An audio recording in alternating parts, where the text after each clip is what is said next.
Hey, you want to help me make a woodworking video? What for? I don't know, maybe I'll get a show on TV and make lots of money.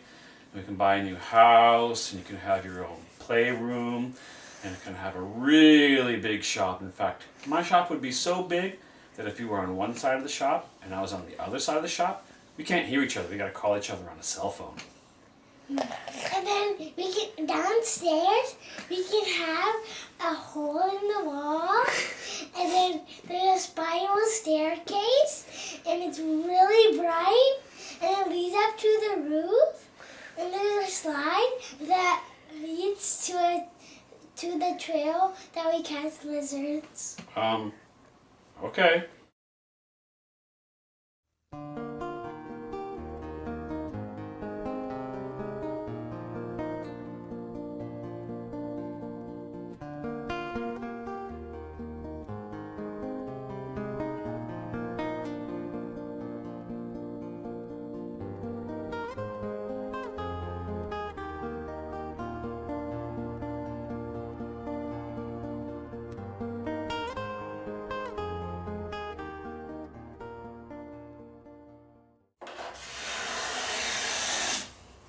Oh, hi there. I'm Brian Havens, and welcome back to my small shop.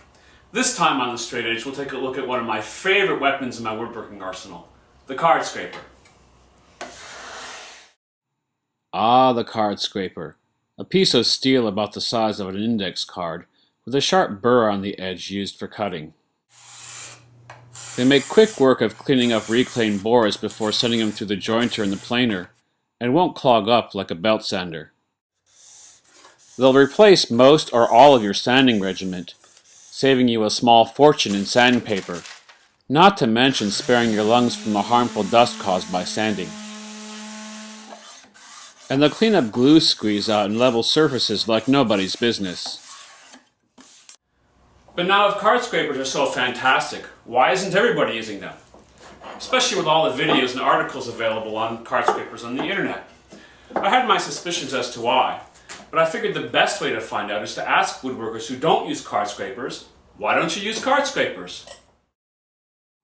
The results were interesting, and although my suspicions were essentially confirmed, there was another piece of information that came out of the forum topic that took me by surprise. As I had suspected, quite a few woodworkers were having trouble getting good results preparing and using card scrapers. The thing that took me by surprise, however, was that it seemed that no one method of preparing a card scraper worked best for everybody.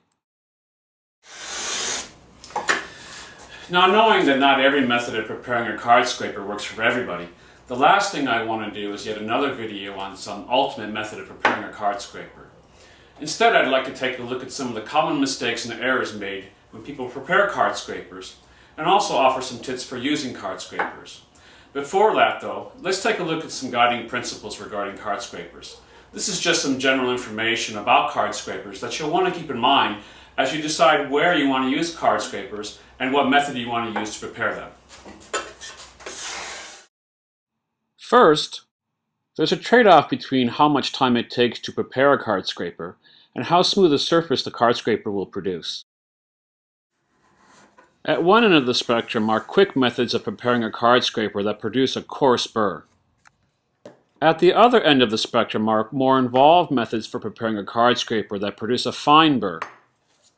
Neither end of the spectrum is necessarily better than the other. It depends on what you're trying to accomplish.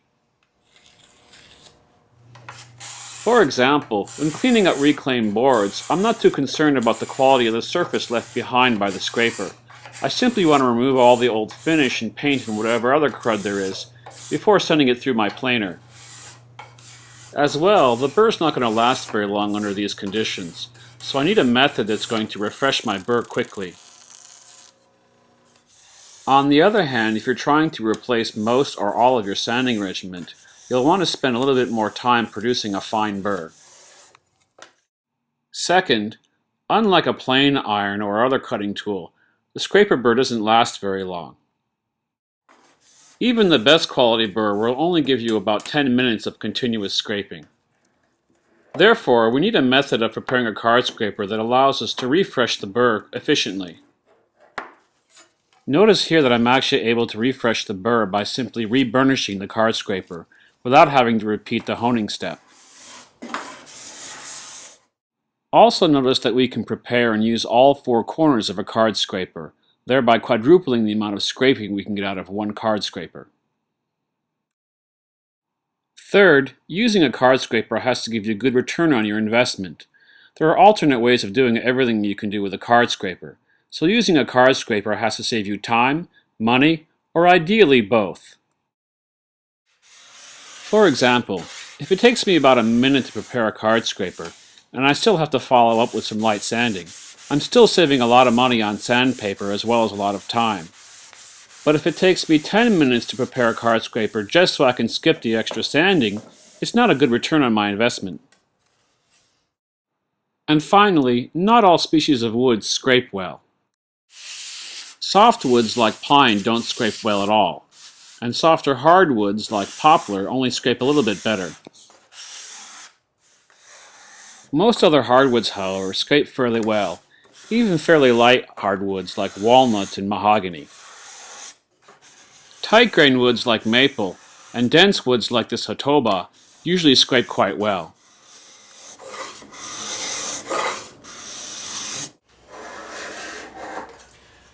Alright, this brings us to the crux of the matter, card scraper preparation. If you've been having less than satisfactory results preparing a card scraper, here's a list of some common culprits.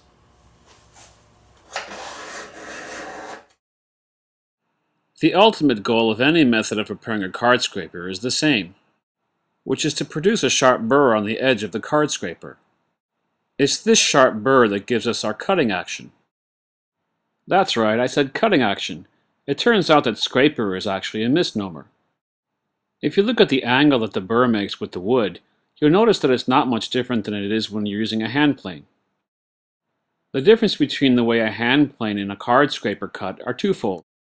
First, on a card scraper, because the burr is so small, it self-regulates the depth of cut. Second, as the shaving rides up along the burr, it experiences a sudden increase in angle. This causes the fibers to break as opposed to tear out. This is not unlike the way a chip breaker works on a hand plane. Now let's take a look at our list of common culprits that keep us from getting that sharp burr. When jointing the edge of a card scraper, it's much more important to be consistent than it is to have the edge at exactly 90 degrees. That's because what we really need is a sharp corner. One way to do this is to make a guide block out of a piece of wood or some high molecular plastic, and use the guide block to hold the scraper at a consistent angle. There are also several jigs on the market designed specifically for this purpose. Most of them are designed to be used with a file. But here's a tip. You can make a honing stick out of some PSA abrasives and some 1/8" plywood or masonite, and replace the file with the honing stick.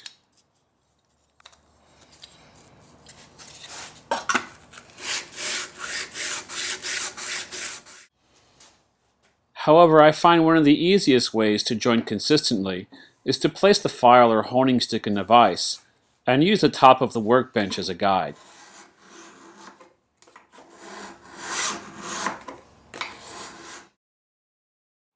Another common culprit are rounded edges. A rounded edge on a card scraper will make it almost impossible to get a good burr. The roundover could have been caused by any number of reasons. If it's a new card scraper and it was stamped during manufacturing, the roundover could have been caused by the stamping. If it's a used card scraper and the burr has broken off, it will also leave a rounded edge. Whatever the cause of the rounded over edge, the solution is the same. We need to remove enough material from the edge to eliminate the roundover. You'll know that you've removed enough material when you can feel a coarse burr start to form along the entire edge. If you plan to hone the edge of your card scraper so that you can burnish a fine burr, you'll also need to hone the sides of the card scraper. If you're familiar with sharpening chisels and plane irons, then you know that it's important to hone both the back and the bevel in order to form an intersection of two smooth surfaces. The same is true of card scrapers, only it's the side of the card scraper and the edge of the card scraper that form the two smooth surfaces. You don't need to hone the whole side of the card scraper, just the area in the vicinity of the edge. A convenient way to do this is to place a push block on the entire scraper and apply extra pressure on the edge. For new card scrapers, this will take a little bit of extra work, but next time it should only require a touch-up. Again, it's only necessary to hone near the edge, but it's important that the hone go all the way out to the edge. On the flip side of this same card scraper, we can see that the honing didn't make it all the way out to the edge. This will keep us from getting a good burr. If a card scraper is being particularly stubborn and won't hone all the way out to the edge, you can cheat a little bit by raising the opposite side. I do this by placing a piece of plastic underneath. The kind that you find in store packaging works quite well. This should allow the hone to get all the way out to the edge. Of course, this will slightly change the angle of the jointed edge by a fraction of a degree, but this isn't enough to affect the quality of the burr. And here's a tip. If you're still not sure that the hone made it all the way out to the edge, make a mark along the edge using a magic marker or a Sharpie pen. You'll know that the hone made it all the way out to the edge when there's no more evidence of the marker left. Next on the list, be sure to pull the burr out as opposed to just moving the burnisher straight across the edge. Moving straight across the edge will work, but I find I get much better results when I use a pulling action in addition to moving across the edge. I use this pulling action both when I'm drawing out the burr and when I'm turning the burr.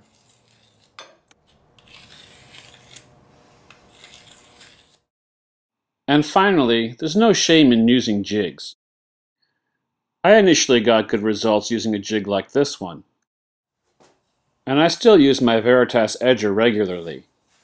The point is to get something working so that we can start taking advantage of card scrapers, and to provide a baseline that we can use to improve our method for preparing them. Now, if you're still not getting satisfactory results with your card scraper, it may have nothing to do with the way you're preparing it. It may have to do with the way you're using it. Here's a couple of things to try, as well as some general usage tips. Every burr will have a slightly different angle of engagement. That is, the angle at which you have to hold the card scraper to get optimal scraping results. When using coarse preparations like coming directly off of a file or off the grinder, you'll find that you'll tend to lean the card scraper over a little bit more to get optimal results, while burrs that are burnished tend to engage at a much higher angle. Try leaning the card scraper over quite far, and begin to scrape as you raise the card scraper. You'll find at some point that the card scraper will begin to engage. Continue scraping and raising the card scraper.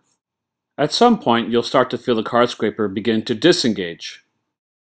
Experiment with this range until you can find the optimal angle for the burr. It shouldn't take long, and soon enough you'll find that this becomes second nature.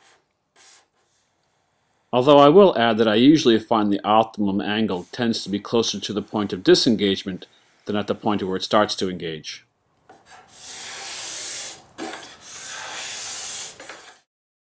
Next, be sure to use all of the burr. A lot of folks who are new to using card scrapers tend to use up the burr near the middle of the card scraper, but you still have a lot of good burr on either side. You'll find that if you use the entire burr, you'll get a lot more mileage out of your card scraper. Here you can see my thumbs are constantly changing position on the card scraper, thereby making use of the entire burr. If you find that you're burning your thumbs while doing card scraping, you'll like this next tip. In addition to making use of the entire burr, flip the card scraper frequently.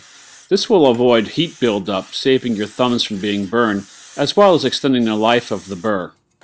This tip was pointed out to me by Todd Clippinger. No, I said I wouldn't be evangelizing any particular method of preparing a card scraper, and I'm going to keep that promise. On the other hand, I naturally can't resist throwing a few of my own preparations into the mix. Now remember, these are suggestions. Ultimately, you'll need to experiment with various different methods and find out what works for you. This first method is a super coarse method of preparing your card scraper that makes quick work of stripping old paint and finish off of reclaimed boards. For this method, you'll want a relatively thick card scraper.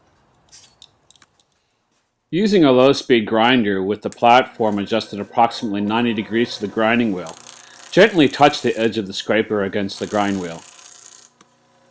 This will produce an extra heavy burr on the bottom side of the card scraper and a lighter burr on the top.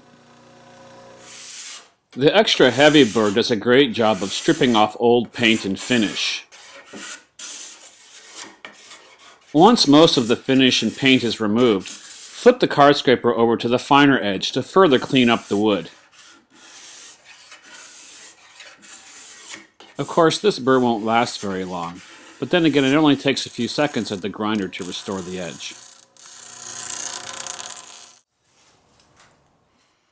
This second method involves simply jointing the card scraper with a file and using the rough burr that's produced from the filing. You can do this at either 90 degrees or 45 degrees. Jointing at 45 degrees gives you a very aggressive burr, but it has the disadvantage of only being able to produce one burr per edge. This burr will last longer than the burr off of the grinder, but is still relatively short-lived. But a few swipes with the file and you should be back in business. And finally, a method of preparing a card scraper which covers what I use them for most, which is to replace almost all of my need for sandpaper. I find with this method I can usually get a surface that requires little or no sanding. In addition to a file and a burnisher, this method requires a honing stick. A honing stick is inexpensive and easy to make. I made this one from a 1" by 9" piece of Baltic birch by applying PSA abrasives on either side. On one side is 400 grit, and on the flip side I have 1000 grit. Start by jointing the edge of the card scraper with a file until you can feel a burr across the entire edge of the card scraper. This is to ensure we don't have any rounded over corners.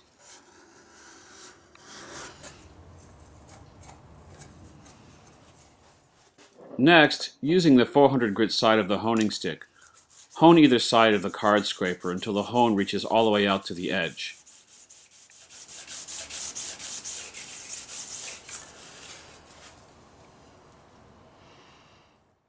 Hone both sides of the card scraper so that we can prepare a burr on either side of the edge.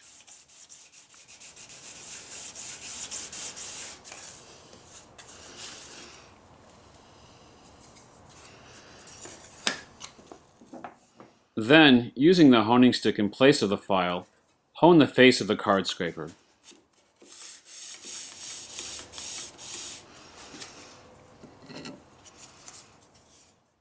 At this point you can continue to the burnishing step, but if you want to try to get a really fine edge, you can repeat this whole process with the 1000 grit side of the honing stick. You may even want to experiment with including and excluding this step with 1000 grit to see if it makes a noticeable difference. If you don't see any noticeable improvement with 1000 grit, you can simply eliminate this step. With the card scraper honed, now we can turn our attention to turning the burr. Start with the card scraper flat on the workbench, and use the burnisher to draw out a burr. Use firm pressure when performing this step, and don't forget to pull the burnisher out as opposed to moving it straight across the edge. And finally, use the burnisher to turn the burr over. You should be holding the burnisher at slightly less than 90 degrees, and using light pressure. Repeating this process on the other side of the scraper will give us a usable burr on both sides. And now you can give it a try. Hopefully you'll be producing some nice shavings that leave a surface that require only a little bit of follow-up sanding. I usually do follow up with some light sanding. Essentially I'm replacing all the grits of my sanding regimen except for the last. One added benefit of this procedure is that if I find I've missed a spot, I can simply do some spot scraping and then continue sanding.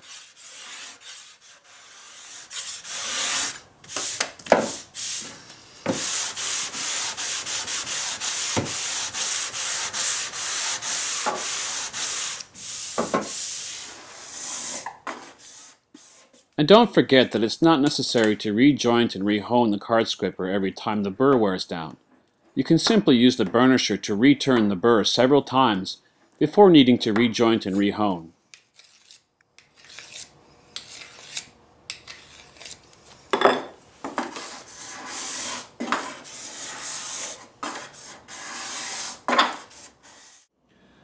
Well, hopefully we've been able to touch on whatever it was that was keeping you from getting good results with your card scraper.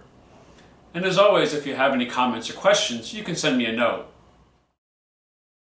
And for more information on card scraping, as well as links to other articles and videos on card scraping, look for this video on my website.